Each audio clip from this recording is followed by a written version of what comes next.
Good morning, guys. Happy Eastern.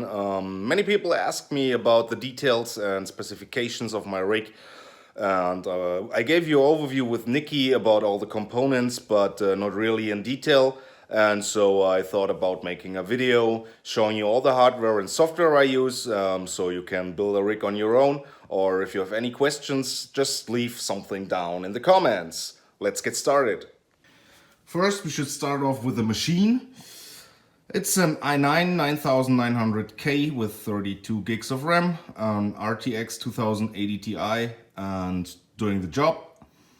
On top, my VR goggles. Yeah, I know it's the CV1, not a new brand, but right now I don't really know which brand to choose. If I choose Pimax or HP or Odyssey or the new Oculus, or maybe wait for Oculus V2, I don't know. Tuning it completely up using a lens modifier with some VR cover is pretty okay for me, and the quality is, yeah, I can live with it at the moment. Switching over to my hand gear, you see a Fanatec shifter, because sometimes I'm driving retro cars or rallycross, and it's the only shifter I found which supports H shifting and sequential shifting, and I don't want two shifters on my rig because it looks shitty and it's chaos. Or you switch all the shifters, and if I want to drive a quick lap with a retro car, I don't want to remount my rig and switch shifter, and no. So I'm using the Fanatec shifter combined with the Heusingfeld handbrake for drifting or rallycross.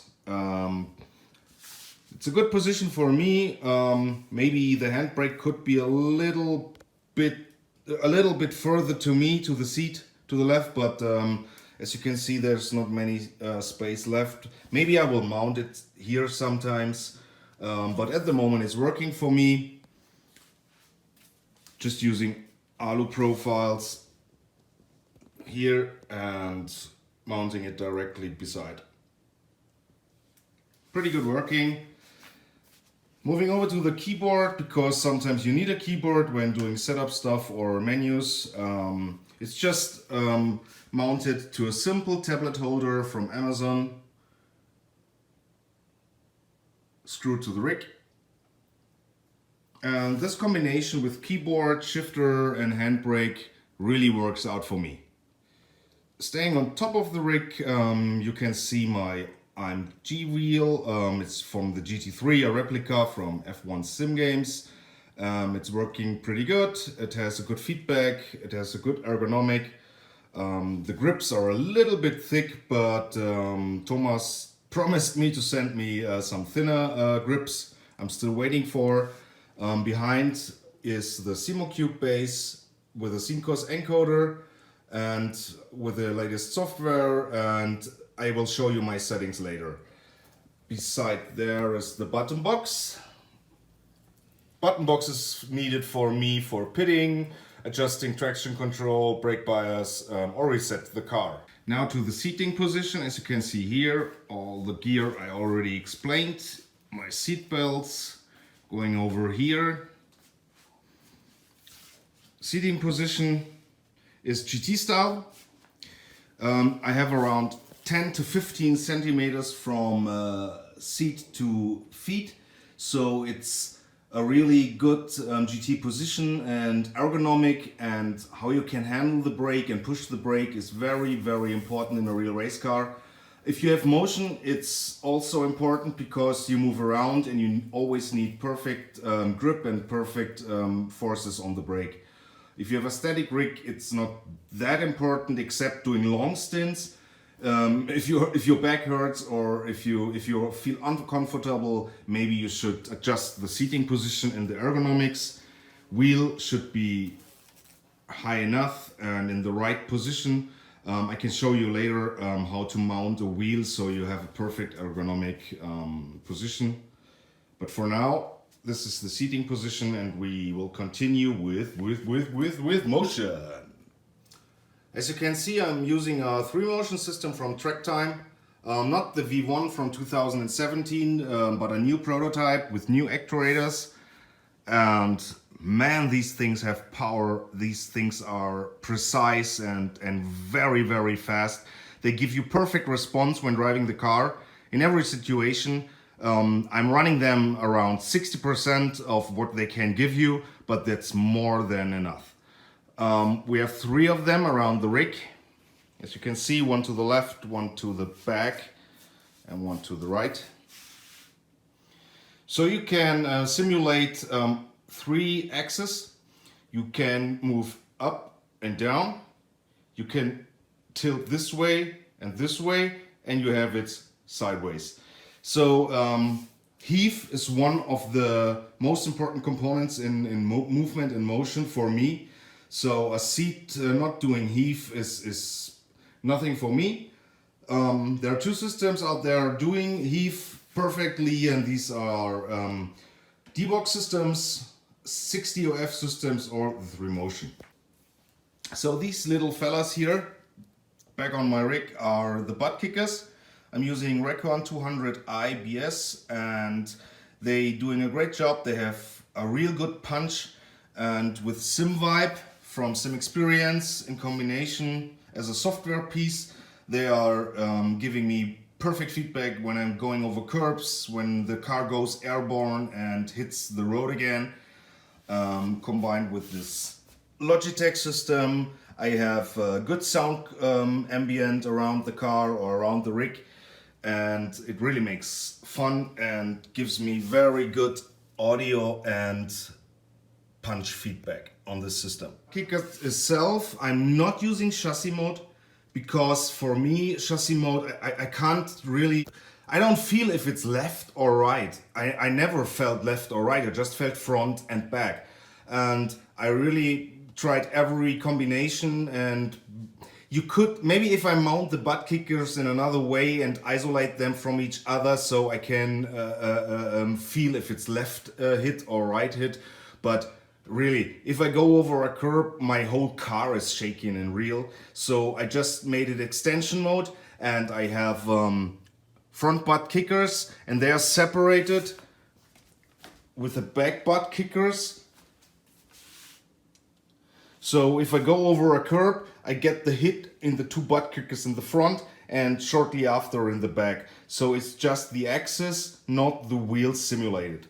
Maybe people using chassis mode and doing it in perfection give me some hints how they did it, and maybe I will give it another try. But for now and for me, extension mode is the way to go, because you have more power and you really feel the front and what the front and the rear is doing.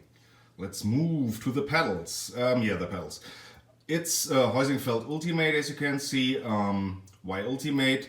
Because Ultimate, the difference from Sprint or Pro are those dampers and some mechanical things and the power on the brake.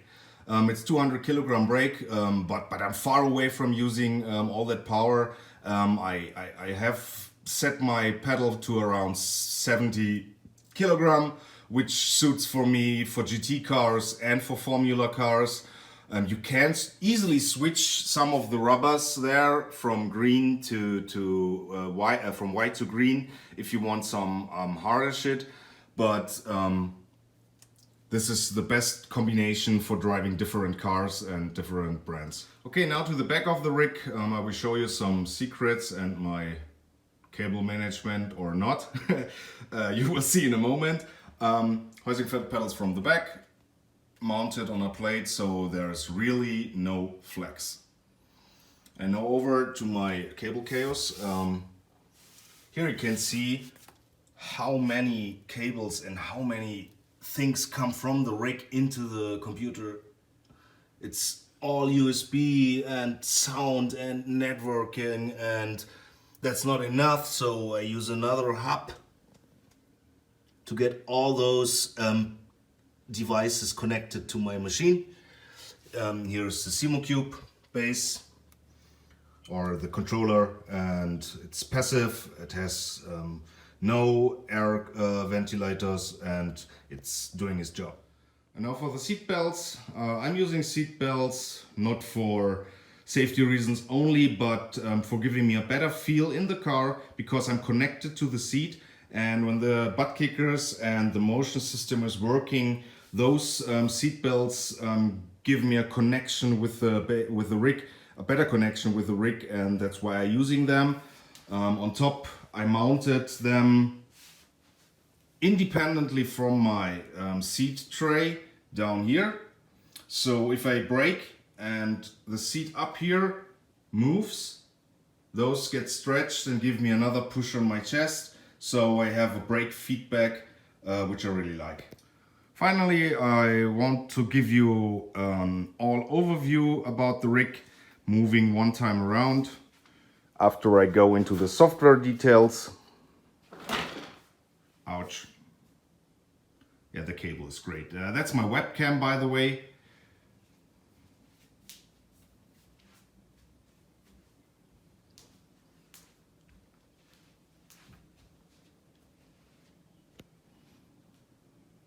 Yeah, that's it from the hardware facts of my rig.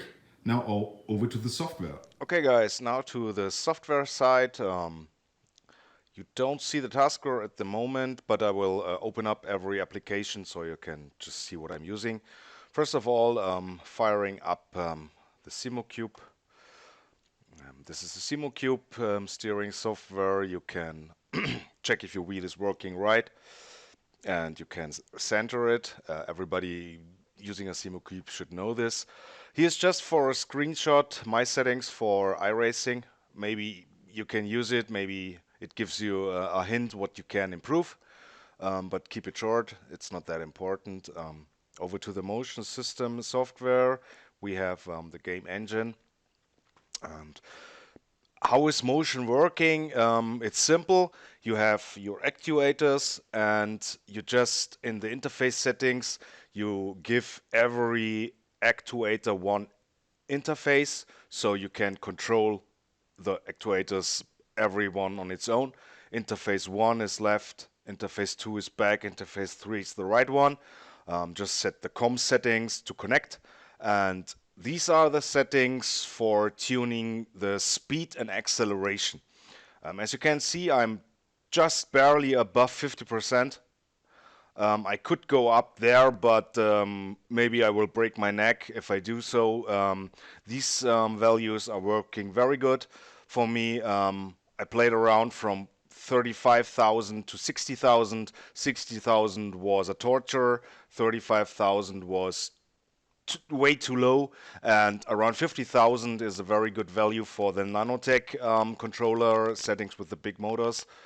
Then you have axis, and there you can say which effect should move which axis. So heave is all three because heave is up and down. Then you have surge. This is, and so if you go down, the fronts are both the same direction, but the rear must be, if you have moved forward, then you have those, the front twos go down and back go up. That's why I reverse the back, because they have to work independently and vice versa. And so you just give every axis the right input, and there you have the percentage value, 50%, 20%, 35%. This is how much of do you give on the axis.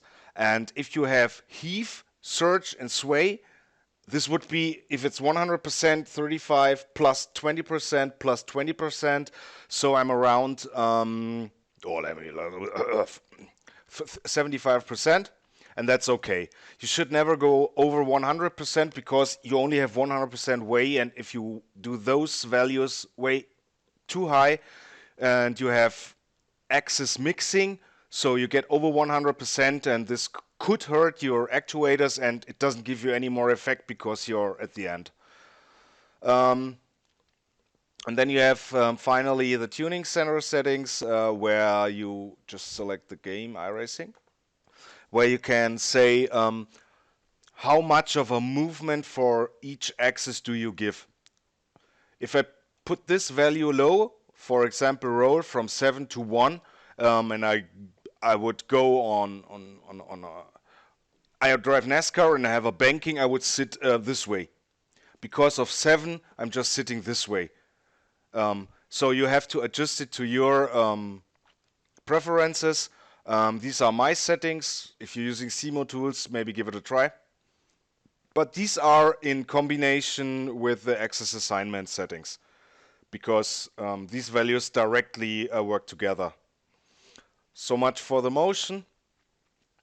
Then the butt kickers, I'm using SimVibe. Maybe you know the software. And in the control center, you can open up the settings and the preferences. And there you can see I'm not using the chassis mode. In the chassis mode, I would have 4 butt kickers for each wheel, and they are separately controlled. I'm using extension mode, and so I have pedals, it's the front, and seat, these are the 2 on the back. And if I push it here, you can't feel it, but now my front is moving, and now my back is moving. And those in combination do a really good job for me. And for me, it's better than chassis mode, because left and right is not feelable, but front and rear it is, because of the timing difference. How do you set it up? It's just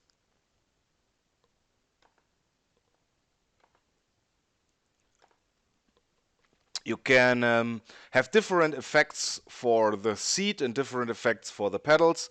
So the seat, you have textures, then back axis from the bumps, you have a gear change, you have motor vibration, and the same for the front.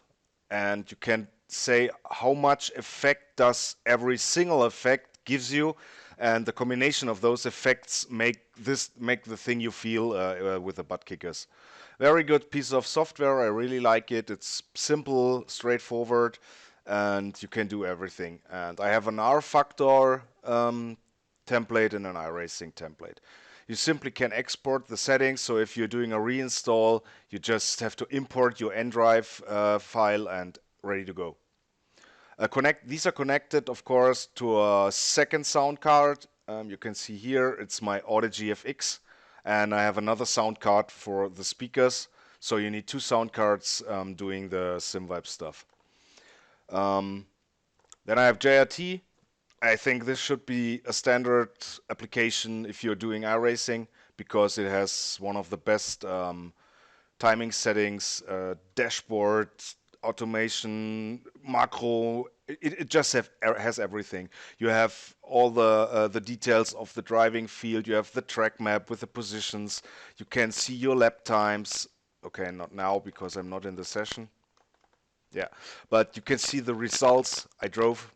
So just here and VLN and 2019, my practice, my races, my warm-ups, and then I can go into and just race, and then you have all the data from the race.